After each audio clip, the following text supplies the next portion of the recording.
Hello everyone, welcome to pistol projector. This is BSR. And ఈరోజు 2 మ్యాచ్లు అయితే జరిగినాయి. మొదటి మ్యాచ్ నాకు పర్సనల్ అంత ఇంట్రెస్టింగ్ అనిపించలేదు. It was convincing victory for GT. వాళ్ళకి జరగాల్సిన మంచి విషయాలన్నీ జరిగాయని చెప్పాలి. సిరాజ్ ఫామ్లోకి వచ్చాడు, రషీద్ ఖాన్ మంచి ఫామ్లో ఉన్నాడు, అండ్ బట్లర్ కూడా ఫామ్ని కంటిన్యూ చేసుకుంటూ వచ్చాడు. So it was a clinical victory for them. Mukul Choudhary అనుకున్నట్టు అంటే ప్రతి మ్యాచ్లో అలా పర్ఫామ్ చేస్తాడు అనుకోవడం మన బుద్ధి తక్కువే, అంటే మనం అలా అనుకోకూడదు. బట్ ఎల్ఎస్జీలో కంపారిటివ్ బాటంలో ఉన్న టీమ్స్లో కంటే కూడా కొంచెం బెటర్ పొటెన్షియల్ ఉంది. But it is expected of them.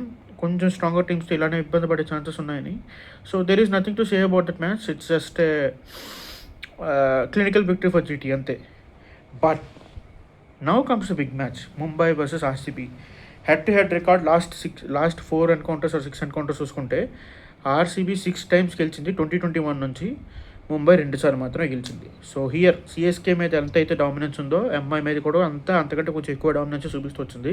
Last 2 మ్యాచ్లు వాంకడేకి వెళ్ళి కొట్టి మరీ వచ్చినాయి. సో దిస్ షోస్ అంటే RCB has an upper hand. And మీరు మ్యాచ్ చూస్తుంటే మీకే తెలిసి ఉంటుంది ఖచ్చితంగా. ఎంతోమంది అక్కడ వాంకడేలో కూడా ఆర్సీబీ నడుస్తున్నారు. That's a another discussion for another day because their fan base is very huge. But coming to this match start అయిన దగ్గర నుంచి చూసుకుంటే కోహ్లీ అసలు మంచి ఫామ్లో ఆడనే లేదు, ఎందుకంటే ఫేవర్ ఉందంట. సో ఇట్స్ అండర్స్టాండబుల్, ఎందుకంటే తన అంత సబ్పార్ స్ట్రైక్ రేట్ ఆడాడనేది. రోకా ఇద్దరు ఇవాళ అప్ టు మార్క్ లేరు and they are some kind of injured. Kohli వచ్చేసరికి తనకి ఫేవర్ అని, రోహిత్కి వచ్చేసరికి ఏదో హ్యామ్స్ట్రింగ్ పుల్ అయిందని ఏదో. So we hope that they should recover quickly. కానీ ఫిల్ సాల్ట్ ఫస్ట్ ఓవర్స్ తగిలిన తర్వాత పవర్ ప్లేలో ఎండ్ అయ్యేసరికి 70 runs ఎంతో కొట్టాడు. మార్కండేన్ అయితే 20 over run ఇచ్చింది. పవర్ ప్లేలోనే ఒక 20 run over. మొత్తం ఓవరాల్గా ఆర్సీబీ మ్యాచ్లో 4 కంటే ఎక్కువ 20+ runs ఓవర్స్ వచ్చినాయి. దానికి మెయిన్ కారణాలు Phil Salt, Rajat Patidar, the man of the match అన్న నా దృష్టిలో అయితే. అసలు వచ్చిన దగ్గర నుంచి ఏమన్నా కొట్టాడా. టిమ్ డేవిడ్ ఆఫ్కోర్స్ ఎలానా ఆడుతున్నాడు. అండ్ అంటే ఇంత మ్యాన్ ఆఫ్ ది మ్యాచ్ని అనికివకలుగా మనం రజత్ పటిదార్ని అన్నా కూడా ఇలాంటి సిచ్యువేషన్లో కూడా మనకి ఎంతమంది పర్ఫార్మర్స్ ఉన్నారు చూడండి. సుహాస్ శర్మ వచ్చి ఒకే ఓవర్లో 2 వికెట్లు తీసి చాలా బాగా పర్ఫామ్ చేశాడు. ఆబ్వియస్లీ కృణాల్ పాండ్యా వచ్చి ఆ బౌన్సర్స్ కావచ్చు, ఆ వేరియేషన్స్తో ఇబ్బంది పెడుతూనే వచ్చాడు. టైట్ ఓవర్స్ వేసుకుంటూ వచ్చాడు. రషీద్ ఖాన్ వచ్చి ఇంపాక్ట్ సబ్గా వచ్చాడు surprisingly, and he did perform wonderfully. Phil Salt ఎలానో అటాక్ చేసుకుంటూనే వచ్చాడు. టిమ్ డేవిడ్ కూడా లాస్ట్లో వచ్చి టచ్ ఇచ్చుకుంటూ పోయాడు. సో మీరు చూసుకున్నట్టయితే ఒక్క పర్ఫార్మెన్స్ కాదు, ఇవన్నీ ఇండివిజువల్ ఇన్ని రోజులు ఆర్సీబీలో లేనిది ఇప్పుడు బీభత్సంగా వచ్చేది ఆ టీం పర్ఫార్మెన్సే. బట్ ఇంత టీం పర్ఫార్మెన్స్లను రజత్ పటిదార్ చేసింది అయితే మామూలు విషయం కాదు. నిన్నట్లానే అక్కడ సిచ్యువేషన్ తగ్గట్టు నెంబర్ 2 వికెట్ పడంగానే వచ్చాడు. వచ్చి స్పిన్ని నిట్టట్ట కొట్టలేదు. ఒక పాయింట్లో నాకు తెలిసినంత వరకు 12 balls, ఆల్మోస్ట్ 12 balls 45 ఎంతో 47 ఉన్నాడు. 13 balls 50 వచ్చేది. తన నెక్స్ట్ బాల్ కూడా గట్టిగా అదే కొట్టుంటే తర్వాత కొంచెం స్లో డౌన్ అయ్యి మెల్లిగా 18 balls 50 వచ్చింది. కానీ హీ ఈజ్ బ్యాషింగ్ ఎవ్రీవన్. అంటే చూసుకున్నట్టయితే మార్కండేని ఎస్ఆర్హెచ్లో ఉన్నప్పుడు కూడా కొట్టాడు, ఇక్కడ కూడా కొట్టాడు. అండ్ ఇది కూడా చిన్న మిస్టేక్ అనే చెప్పాలి. అందరూ ఇలాంటి మిస్టేక్స్ ఎప్పుడు జరుగుతాయి అంటే సెట్ టెంప్లెట్స్ ఫాలో అయిన కొద్దీ ఇలాంటివి జరుగుతాయి. మీరు చూసుకున్నట్టయితే మొన్న సిఎస్కేతో మ్యాచ్లో కూడా నూర్ అహ్మద్కి ఇచ్చారు, రజత్ పటిదార్ రాగానే. ఇప్పుడు కూడా మయాంక్ మార్కండేకి ఇచ్చారు. వాళ్ళు ఏంటంటే ఎదురుగా ఉన్న బ్యాట్స్మెన్ కంటే కూడా ఓకే ఇప్పుడు వికెట్ పడింది కదా, ఓకే మనం ఇప్పుడు ఆల్రెడీ ఎక్కువ రన్స్కి వెళ్ళిన బౌలర్కి ఇస్తే తనకు కొంచెం కాన్ఫిడెన్స్ వస్తుంది, రన్స్ కూడా కొంచెం తగ్గుతాయి. అంటే ఆ మోడ్లో ఉన్నారు వాళ్ళు. ఎంతసేపు వాళ్ళ బౌలర్స్ కాన్ఫిడెన్స్ కాపాడే ప్రాసెస్లో ఓవరాల్గా మ్యాచ్ వదిలేసే పరిస్థితి తీసుకొచ్చారు. But Rajat Patidar played beautifully, no doubt, no two ways about it. Obviously వాళ్ళు తనకి ఎలాగో క్వశ్చన్ చుట్టుపక్కల ఉంటూనే ఉంది. అండ్ మీకు ఎలా అయిపోయిందంటే టీం ఇప్పుడు వికెట్ తీయాలంటే భయంగా ఉంది. వీడిని తీస్తే వాడిని తీస్తే వాడొస్తాడు అన్నట్టు. So this team looks really good. Quiet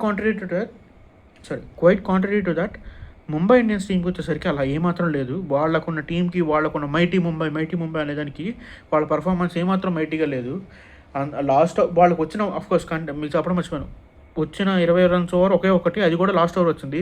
అప్పటికే మ్యాచ్ చాలాసేపు అయిపోయి ఇంకా అది జస్ట్ ఒక ఏదో నాకే వస్తే కొట్టారు అంతే.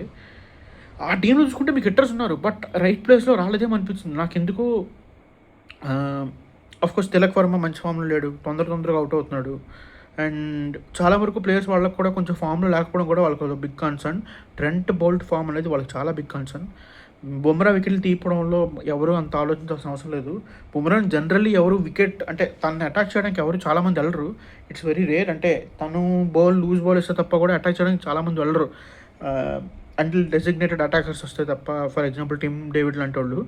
సో తనని మనం అంతగా స్క్రూటినైజ్ చేయాల్సిన అవసరం లేదు. కానీ ట్రెంట్ బోల్ట్ న్యూ బాల్తో వేస్తూ కూడా తన వికెట్స్ తీయకపోవడం అనేది it's a bit concerning. And also Deepak Chahar లాంటి బౌలర్ పవర్ ప్లేలో వేయకుండా ఉండడం అంటే తన్ని అఫ్కోర్స్ అనేమి అంత అంటే టోప్ బౌలర్ వీళ్ళందరినీ దాటి రావాలి అనేది కాదు, కానీ అంటే వాళ్ళు కొన్న బౌలింగ్ ఆప్షన్స్ కూడా వాళ్ళు అనుకునే లెవెల్లో పర్ఫామ్ చేయకపోవడం అనేది వాళ్ళకు ఒక పెద్ద దెబ్బే.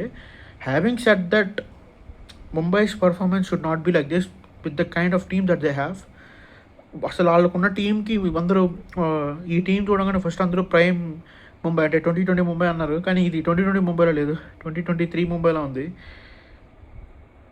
So it is a bit concerning to see a team that powerful to go like this.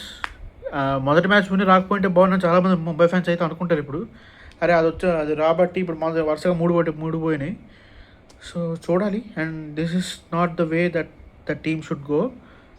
And ఈ మ్యాచ్ ఇంకా ఎందుకు ఇంపార్టెంట్ అంటే ఆర్సీబీ పాయింట్ ఆఫ్ వ్యూలో ఆర్ఆర్తో అలా ఓడిపోయిన తర్వాత to come back from that, మనం ఆర్ఆర్తో జరిగిన మ్యాచ్లో కూడా మాట్లాడుకున్నాం. అంటే ఆర్ఆర్తో వాళ్ళకి జరిగిన లాస్ అనేది అంత పెద్ద ఆలోచించాల్సిన విషయమే కాదు. ఎందుకంటే ఆ మ్యాచ్లో కూడా వాళ్ళు అన్ని వికెట్లు పడిపోయిన తర్వాత కూడా 200 కొట్టగలిగారు.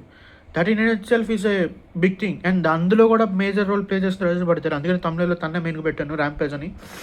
He is the man of the match. అంటే ఇంకెవరికి ఇచ్చినా ఇవ్వకపోయినా సరే he just definitely proved why he is. And he's అంటే ప్లేయర్స్ లైక్ రజత్ పడిదార్ కావచ్చు, శ్రేయస్ అయ్యర్ కావచ్చు, ఆల్రెడీ యంగ్ బ్లడ్తో నిండిపోయిన T20 టీంలో వాళ్ళకు కూడా ప్లేస్ ఉండాలన్నట్టుగానే దే ఆర్ పుట్టింగ్